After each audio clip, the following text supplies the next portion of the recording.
Imagine this. You're lying on a hospital bed, fluorescent lights above humming in clinical detachment. A nurse draws a vial of your blood, labels it type O, and walks away as if she's only cataloged a biological fact. But what if, in that tiny crimson vortex swirling behind that glass, there existed not just your antibodies or your Rh factor, but your existential fingerprint? What if your blood type was not just a product of evolution, but a mirror of your very soul? Blood, arguably the most potent symbol of life and death, has been sanctified, feared, and studied across millennia. In religious rites, it binds covenants. In war, it stains soil with the cost of human folly. But in the hidden corridors of personality, what does it reveal about the soul we carry? What patterns echo through the hearts of those with A, B, AB, and O blood types? Not medically, psycho-spiritually. Eastern cultures, particularly in Japan and Korea, have long believed that blood type reveals personality. Critics call it pseudoscience. But let's not stop at the surface. Strip away the superstition, and what remains is a compelling, psychological allegory of temperament rooted in archetypes and perhaps ancient truths. Carl Jung once wrote, "Until you make the unconscious conscious, it will direct your life and you will call it fate." Could blood type be one of those unconscious patterns hidden in plain sight, yet secretly shaping our perceptions, desires, fears, and destiny? Type O, often described as confident and resilient, pulses with a primal strength. Type A, the sensitive strategist, bleeds caution and order. Type B, the free spirit, dances with contradiction and individuality. Type AB, the paradox, balances rationality with raw emotion. These archetypes are not just personality quizzes, they may be blueprints of the soul imprinted in molecules. This idea becomes even more intoxicating when we confront the question: is our soul a fixed entity, or is it something constantly evolving, a dialectic between essence and experience? Friedrich Nietzsche might argue that the soul is not a thing but a process of becoming. In Thus Spoke Zarathustra, he wrote, "You must become who you are." Could our blood, then, be the ink with which our soul writes its story? Let's stretch this further. What if the soul chooses the vessel in which it incarnates? What if, before we are born, our essence, a wordless intelligence, selects a body not randomly but with intent, aligning itself with a blood type whose energy best amplifies its karmic path? This is not a theory to be proven in a laboratory. It is a philosophical microscope. We are not seeking medical accuracy, we are plumbing the depths of human meaning. Jean-Paul Sartre, ever the existentialist, would scoff and say, "Existence precedes essence." But Viktor Frankl, survivor and psychiatrist, might respond, "Life is never made unbearable by circumstances, but only by lack of meaning and purpose." And if we are to search for purpose, why not search even in our blood? So the question echoes, what if blood type is a metaphysical echo of the soul's tone? What if it holds a sacred geometry and emotional DNA that influences not just how we act, but how we love, suffer, and transcend? As we begin this descent into the blood-deep psyche, we must accept one terrifying, liberating truth: the soul is not always what we want it to be. It is what we are forced to confront when all illusions are stripped away. In the silence of identity, blood whispers. Next, we unravel the soul code of Type O, the warrior archetype. Are you ready to bleed the truth? The jungle of early humanity was not metaphor. It was real: teeth, claws, hunger, fire. In that brutal landscape, survival was not about empathy or intellect. It was about instinct. And somewhere in that primal roar, a bloodline emerged that would carry the fierce echo of the beginning. Type O, the original blood type, the root from which the others branched. There is something ancient and unwavering about the Type O soul. Those who bear it often find themselves drawn toward leadership, driven by a raw, almost unconscious need to initiate, to dominate, to protect. It is not arrogance, it is alignment with an ancient frequency. The soul of Type O is not diplomatic. It is decisive. Yet this decisiveness is not the product of modern strategy. It is elemental. The Type O individual feels before they think, acts before they question. This soul type is not burdened by hesitation. Their pain comes not from doubt, but from the consequences of unwavering momentum. They are the storm and the stillness after. They charge into life with the silent conviction of a hunter chasing breath. In relationships, they often love fiercely, yet can be accused of emotional distance. That's the paradox, because in truth, they feel everything. But they do not bleed emotions outward. They internalize them like heat pressed into steel. Friedrich Nietzsche once wrote, "He who has a why to live can bear almost any how." This is the Type O soul in essence. It does not need consensus. It needs a mission. Purpose is the scaffolding of their spirit. Without it, they collapse into rage, restlessness, or a numbing despair masked as stoicism. But where does this restless fire originate? Some psychologists have speculated that Type O individuals may carry higher levels of dopamine, resulting in a greater tendency toward impulsivity and intensity. But deeper than neurotransmitters is the archetypal energy they manifest. They carry the myth of the warrior, not just the fighter, but the archetype who forges meaning through conflict. Not violence, but challenge. Carl Jung defined the warrior archetype as one who brings order through struggle, who overcomes the shadow by facing it. For Type O, that shadow often lies within, buried in their relentless self-discipline, their unforgiving expectations, their hunger for something they cannot name. They conquer not for glory, but to silence the chaos inside. But what happens when the battle ends? That is the spiritual test for Type O. When there are no enemies left to fight, no goals left to crush, they are forced to sit with their own emptiness. And it is here that many Type O souls fall into existential crisis. The strength that carried them through life becomes a weight they cannot set down. They begin to wonder, am I more than what I do? Arthur Schopenhauer believed that man can do what he wills, but he cannot will what he wills. For Type O, this truth gnaws like hunger. They crave mastery but rarely know why. And yet, buried beneath the muscle of their ambition, there is a gentler whisper, a yearning for peace, for connection, for something eternal. In moments of spiritual awakening, the warrior becomes the guardian. They shift from conqueror to protector, from force to purpose. Their soul matures. They begin to realize that true strength is not action but restraint. That power is not dominance but presence. This is the evolution of the Type O soul. It begins with fire. It must end in light. Next, we journey into the enigmatic psyche of Type A, the architect of order, the soul that fears chaos. A still pond, untouched by wind, reflects the sky like a mirror. But throw a single pebble into its heart, and the calm fractures. This is the inner world of the Type A soul, ordered, structured, and deeply fragile beneath its smooth surface. To look into the psyche of Type A is to witness the quiet brilliance of the mind that fears disarray. Their essence does not rise in fire but coalesces like dew, delicate, precise, and infinitely complex. In a world filled with noise, the Type A soul seeks symmetry, seeks control, seeks sanctuary. They are not made for chaos. They are made for coherence. At first glance, Type A individuals may seem introverted, overly meticulous, or emotionally reserved. But beneath the soft armor lies a soul perpetually bracing against the unpredictable. Where Type O charges into conflict, Type A studies it from a distance, calculating outcomes, protecting the structure of their inner world. The question is not what is happening, but what could go wrong. Aldous Huxley once wrote, "The more powerful and original a mind, the more it will incline towards the religion of solitude." Type A does not withdraw from the world out of disdain, but from sensitivity. Their empathy, often hidden behind routine and ritual, is a quiet current pulling them toward perfection, not for glory, but for stability. They crave control not to dominate, but to survive. The blood of Type A whispers secrets of high cortisol reactivity, a biological echo of vigilance. Their nervous systems often respond more intensely to stress, creating an emotional architecture where everything must be accounted for. Their calendars, their homes, their relationships, they are not just choices. They are sanctuaries. Yet herein lies the paradox: their greatest strength is their greatest prison. In seeking to avoid suffering, they often repress desire. In building walls of routine, they often starve spontaneity. The Type A soul wants peace, but may unknowingly bar the door against joy.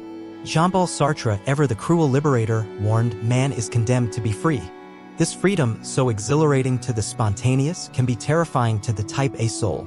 To live without a script, to walk into the unknown, is to walk naked into a storm. But isn't that what the soul is truly meant to do? Carl Jung might diagnose the Type A dilemma as a refusal to integrate the shadow, the messy, chaotic, and irrational part of the self that cannot be categorized or controlled. The path to wholeness for Type A is not found in more order, but in surrendering to what cannot be ordered. And yet, there is such beauty in their restraint. Type A souls are often artists, scientists, spiritual seekers. People who translate the chaos of the universe into something legible, something meaningful. They are not loud, but they are deep. Their silence is not emptiness, but preparation. In love, they give without drama. In friendship, they listen without interruption. And in grief, they collapse quietly, rebuilding themselves brick by brick behind closed doors. Their inner world is a cathedral, silent, sacred, trembling with echoes. But like all sacred places, it cannot remain closed forever. For the type A soul to ascend, it must risk disorder. It must allow love to arrive late, plans to unravel, people to leave. And in that surrender, it will discover something the ordered mind has always feared: liberation. There is a strange and luminous power in being undone. Next, we enter the wild and unruly soul of type B, the rebel of the blood, the dreamer of the unwritten. The rules were never written for them. And if they were written in pencil, just waiting to be smudged, torn, rewritten with fire. The type B soul is a dance between contradiction and brilliance. At once deeply emotional and strangely aloof, selfish yet deeply empathic, reckless and yet occasionally prophetic. They are not confused. They are complex, and their blood does not obey, it composes. Imagine a crowded room, voices blending into a single static buzz. In the corner, there is one person not talking but dreaming, not conforming but creating. This is the type B soul. The outlier, the artist, the drifter who doesn't walk away from the crowd to be alone, but because the crowd makes no sense. Where type A builds systems, type B breaks them. Not out of cruelty, but out of an instinct that says, what if this is not the only way? They are the existential rebels. They live not according to structure, but to rhythm, an internal compass tuned to mystery. It's as if their soul is less tied to time and more to myth. Viktor Frankl wrote, "What man actually needs is not a tensionless state, but rather the striving and struggling for a worthwhile goal." Type B struggle is different. Their pain is not the pressure to perform, but the inability to find a box they fit into. The tension in their soul is not a lack of effort, it is the haunting suspicion that the world demands a mask they cannot wear for long. They may often be labeled as lazy or inconsistent, yet they are anything but hollow. Their inconsistency is spiritual defiance. Their laziness, more often, is a symptom of existential exhaustion, the fatigue that comes from pretending they care about what doesn't matter to them. Their soul hungers not for order, but for authenticity. They are repelled by hypocrisy, bored by predictability, and suffocated by routine. To know a type B person is to watch someone wrestle with the invisible, grappling not with tasks, but with meaning. Arthur Schopenhauer might argue that the type B soul is cursed by will, the relentless desire for what cannot be sustained. Pleasure, beauty, escape. And yet it is in their suffering that type B finds the seeds of transcendence. They do not rise above pain, they fall into it and emerge singing. The world often misunderstands them. Employers question their reliability. Parents question their direction. Lovers question their loyalty. But beneath the ambiguity is a burning core, a capacity for intimacy, imagination, and insight that few others reach. When in alignment, the type B soul becomes a visionary. Their mind flows in non-linear waves connecting ideas that others miss. They are capable of bursts of genius, moments of spiritual clarity, and deep reservoirs of compassion. But they must be free to wander. Carl Jung once said, "The privilege of a lifetime is to become who you truly are." And this is the sacred mission of type B, to become themselves in a world that constantly asks them to be something else. Their spiritual test is integration. To use their freedom not as avoidance, but as a compass. To channel their wildness into creation rather than destruction. To accept responsibility not as a cage, but as a crucible through which the dream becomes real. When the type B soul awakens, when the rebel finds rhythm without losing their essence, they become rare, beautiful creatures. They live from the inside out. And their fire no longer burns them, it illuminates others. Next, we enter the rarest realm, type AB, the alchemical soul, the mind in two worlds. Are you ready to unlock the paradox? There is a moment in the dead center of twilight where the sky holds both night and day. Neither fully dark nor fully light. It is a suspended tension, a cosmic inhale. This is the essence of the type AB soul, a living paradox suspended between opposites. The rarest blood type, the rarest psyche. They do not walk the path. They are the path, the place where contradiction collides, not to cancel out, but to transform. To understand the type AB soul is to peer into an alchemical crucible. This is not a being of halves, this is a being of wholes forged in tension. Logical yet intuitive. Cold yet deeply emotional. Detached from outcomes yet profoundly concerned with meaning. They are both the observer and the participant, both scientist and mystic. And it confuses people. Often it confuses them most of all. This internal duality is not dysfunction, it is depth. They don't switch sides, they are both sides. They can speak in riddles not because they are unclear, but because their truth lives in the space between language. Like a bridge between dimensions, they live in ambiguity. And ambiguity is sacred. Carl Jung called this an antiadromia, the emergence of the opposite in the course of time. He believed that every extreme contains its mirror, and healing comes when we stop resisting the opposite within us. Type AB does not resist, they embody. They are the reconciliation of A's restraint and B's freedom. O's strength and yet a hidden sensitivity. It is not comfortable. It is not easy, but it is divine. Friedrich Nietzsche once wrote, "You must still have chaos in yourself to give birth to a dancing star." The AB soul is that star shaped by chaos, but not ruled by it. They often appear enigmatic to others, ungraspable.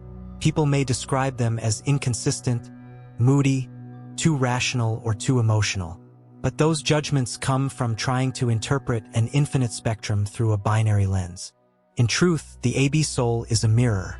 They reflect back what others bring, sometimes amplifying, sometimes absorbing. This can be both a gift and a curse. When surrounded by clarity, they shine. When trapped in confusion, they dissolve. The spiritual journey of the AB soul is integration, not just of their personality, but of their very identity. Their test is not to choose between paths, but to hold both without splitting.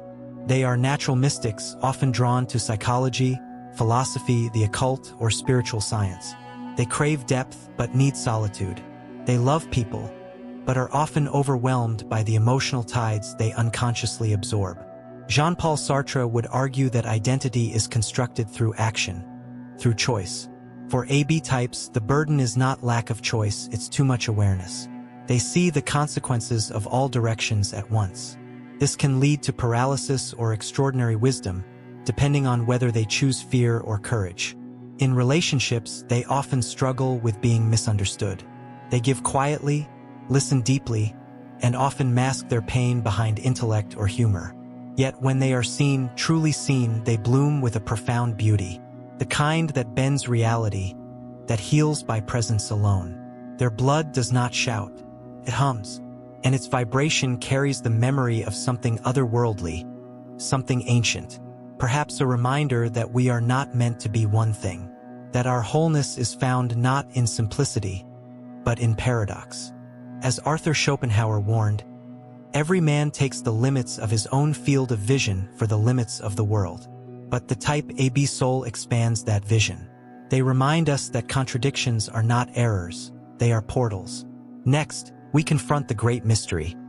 Does your blood type shape your fate, or does your soul shape your blood? The final section awaits. Stand still long enough in silence, and the body begins to speak. Not in words, but in pulses, in rhythms, in a language older than thought, older than time, translated not through intellect, but through presence.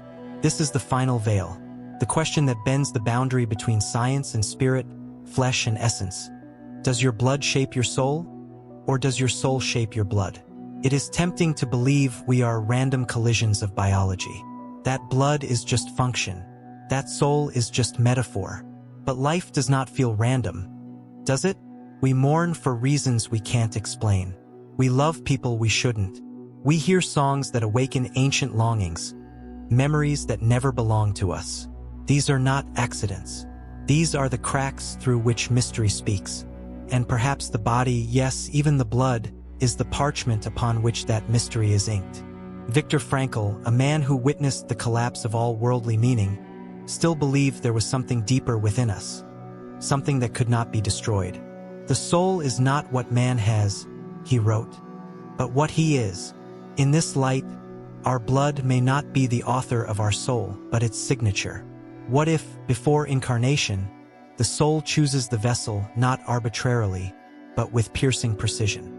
What if it selects the blood type that will best express its karma, its evolution, its hidden fire?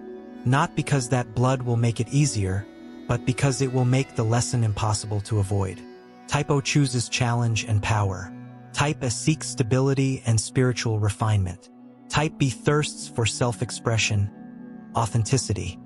Type AB chooses the sacred conflict of contradiction to become whole in the tension of opposites. These are not just traits. They are destinies. And yet, the blood is not a cage. It is a compass. It gives us inclinations, not absolutes. Your blood does not decide your life, but it may echo your origin and your unique path toward becoming whole. Jean-Paul Sartre would remind us that freedom is a burden. Man is nothing else but that which he makes of himself.